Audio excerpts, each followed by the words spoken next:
Vous êtes sur France 24, c'est le débat. Nous sommes avec Mark Porter, qui est vice-président des Republicans Abroad France, avec Léa Pizarre, ancienne conseillère de Bill Clinton, Thomas Negaroff, historien, directeur de recherche associé à l'IRIS, spécialiste des États-Unis, avec Évariste Lefebvre, qui est chef économiste pour Natixis North America, et avec Stanislas de Saint-Hippolyte, en direct de Washington.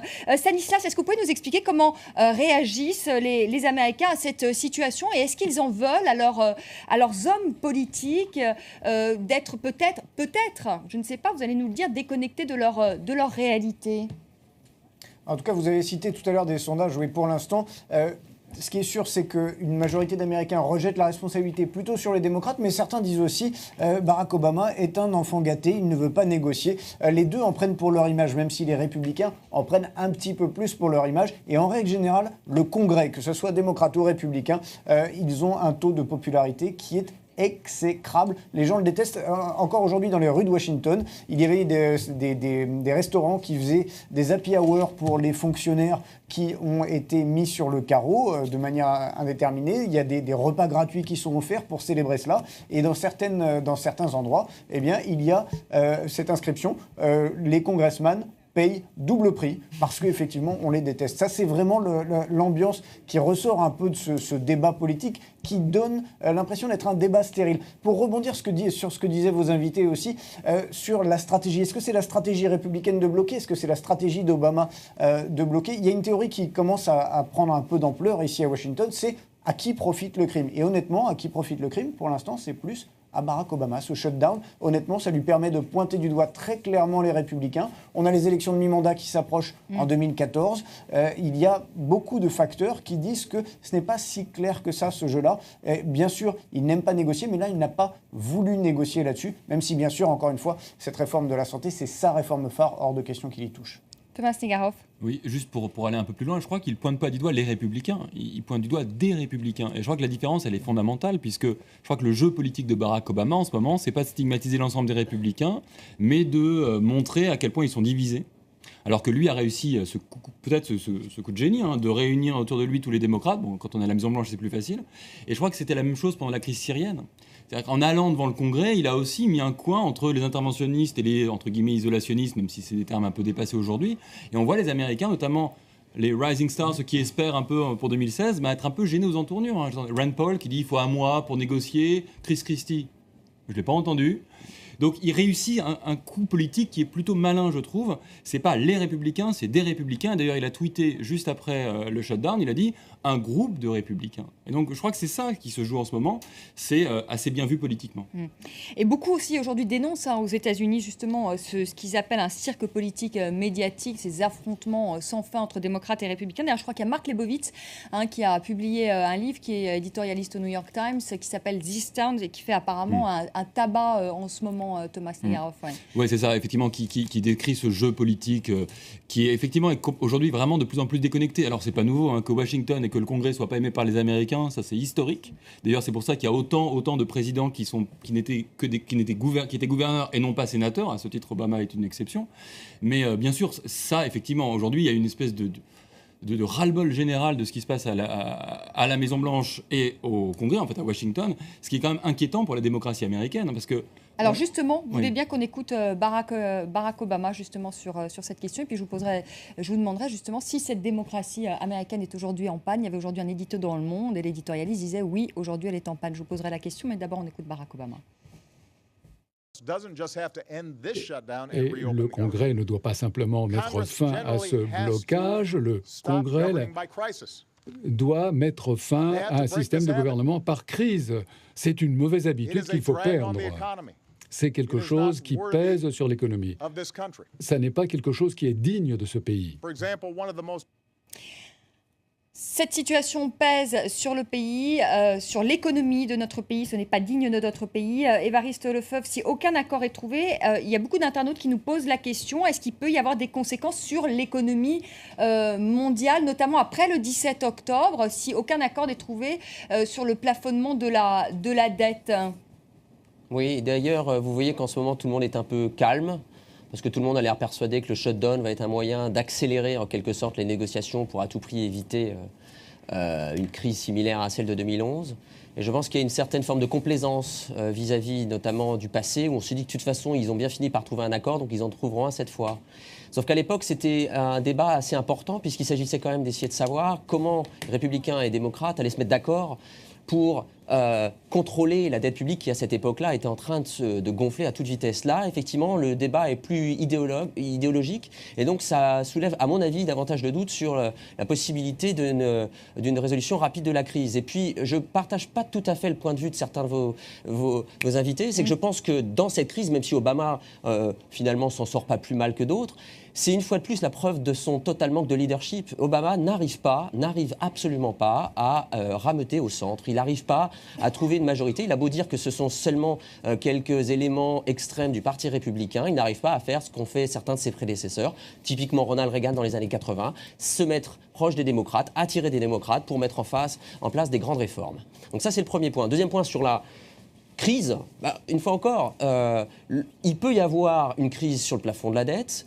Là, sincèrement, je pense qu'Obama doit être crédible et doit vraiment être écouté. Obama a mis en avant l'article 14, si je ne dis pas de bêtises, de la Constitution, en disant que de toute façon, s'il n'y a pas d'accord sur le rehaussement du plafond de la dette, lui le soulèvera tout seul, parce qu'à aucun moment, la crédibilité budgétaire de la dette des États-Unis doit être remise en cause. L'Amérique paye ses dettes et Obama fera tout pour éviter ce genre de crise. Mais si on en arrive là, de toute façon, on aura effectivement très probablement des turbulences sur les marchés financiers. Mais vous savez, c'est un peu comme dans la crise de la zone euro. Au bout de la troisième fois qu'on renfloue les comptes de la Grèce, on se lasse un petit peu, on n'a plus tellement envie de se faire peur. Et donc là, c'est un petit peu le même cas.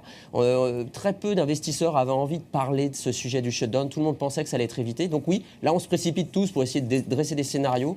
Mais sincèrement, à cette fatigue, le fait qu'il y ait une fatigue de la crise américaine peut justement, à mon avis, générer une mauvaise surprise si on va jusqu'à la dernière limite, à savoir la solution Obama. C'est pas mon scénario principal, mais si on va là, on aura très probablement pas un ralentissement de l'activité économique, peut-être pas une récession aux États-Unis, mais une fois encore, des marchés boursiers qui vont baisser. Et paradoxalement, comme l'un de vos invités disait tout à l'heure, très probablement une baisse des taux d'intérêt aux États-Unis et non pas une hausse. Marc Porter, sur la démocratie américaine, aujourd'hui on a le sentiment d'une polarisation qui est de plus en plus croissante de cette vie politique américaine. Est-ce que cette démocratie américaine est en panne? C'est une démocratie plutôt un pays centriste. Est-ce qu'aujourd'hui c'est une démocratie qui justement est en panne? On a vécu des crises beaucoup plus graves. La guerre civile, par exemple, on a ça remonte quand même. Hein.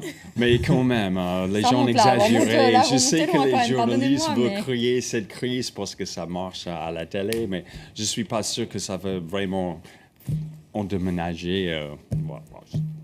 Ça va. Ouais, vous êtes très confiant. Léa Pizarre, vous voulez réagir là? Oui, je pense que c'est un des effets pervers du système politique américain qui est vraiment fondé sur les contre-pouvoirs. Les pères fondateurs ont conçu un système pour qu'il y ait des contre-pouvoirs, pour qu'on ait un exécutif d'un côté et une législature qui peut réagir, équilibrer, afin justement qu'il n'y ait pas d'excès. Mais un des effets pervers est qu'on peut être dans cette cohabitation permanente qui mène aux excès. En parlant de choses permanentes, il y a une autre chose qui a été appelée la campagne permanente. Les membres de la Chambre des représentants ont un mandat de 2 ans. C'est très court. Mais c'était toujours comme ça. Oui, absolument. Nouveau, hein. Sauf que c'est très court, un mandat de 2 ans, ce qui veut dire qu'on est constamment en campagne. Plus les communications vont vite, mais plus il faut être en campagne. A créé ça. Et je peux terminer. Et plus les campagnes coûtent cher, ce qui est un phénomène récent, plus ils doivent lever de fonds, rentrer dans leur circonscription, tenir un discours un peu percutant, tonitruant, pour lever de l'argent, pour pouvoir se faire réélire. Donc ils passent les 3/4 de leur temps à faire des choses qui ne sont pas nécessairement liées à leur travail de législateur. Mais ça, c'est pourquoi nos fondateurs ont créé le Sénat, avec un mandat de 7 ans. Oui, alors, et regardez, le Sénat est fabuleux là-dessus. On aime pour vous, le Sénat. Parce que vous contrôlez le Sénat n'importe quoi. Malin, ça. Thomas Negaroff, un mot donc sur cette démocratie américaine. Ça fait longtemps qu'on la pose cette question. Il y a 3 ans, je me souviens du Time qui avait titré « Faut-il brûler la Constitution américaine ?»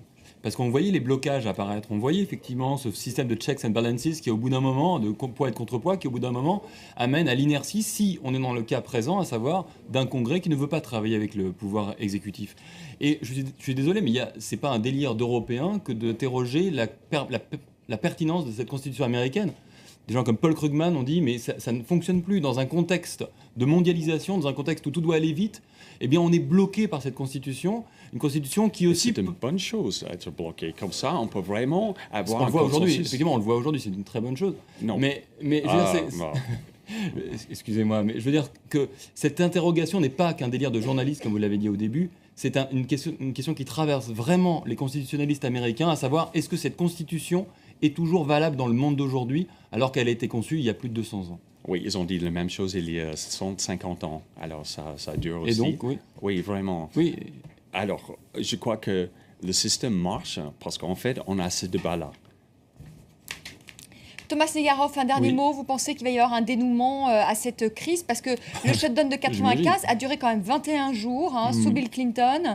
Est-ce que vous pensez qu'ils vont parvenir à un accord finalement républicain et démocrate, que ce soit tant sur le budget que sur le plafonnement de la dette? Je vois bien une solution provisoire qui permettra de ménager un peu tout le monde, de n'humilier personne, ce qui sera important dans une sortie de crise. C'est un grand classique des sorties de crise. J'espère en tout cas qu'on va vers ce genre de solution provisoire plutôt que permanent. Merci à tous les trois d'avoir participé à ce débat. Merci à Évariste Lefebvre qui était avec nous en direct de New York et à Stanislas de Saint-Hippolyte en direct de Washington.